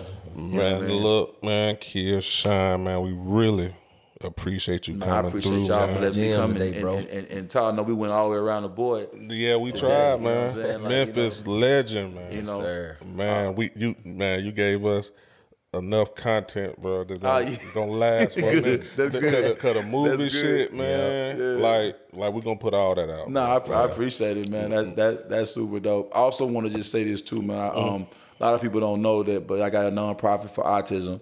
You know what I'm saying? Autism Advocates Incorporated. You know, my son, Jameson, 11-year-old, he has autism, non-speaking autism. Damn. And, I'm always pushing for autism awareness and acceptance. So when people go to my website and thecoffeewithkinfolk.com and you see my shirts and the merch and the things that we're doing in the autism community, man, like, I'm praying for anybody out there that will have a sibling or a child with autism. And, I'm definitely working on some real big things that'll be taking place in Memphis as well as out here in Atlanta with my nonprofit that my wife runs. And we got some really cool things coming up as we lead up into April of next year for Autism Acceptance Month. So we'll be, be tapping in with me for sure on that, though. I definitely want to put that out there, what I mean, for sure, because that's definitely like what I'm doing it for. Okay. Yes, sir. Indeed. Bad Speakers Podcast, your boy Shad. It's your boy G Down. And we out You did.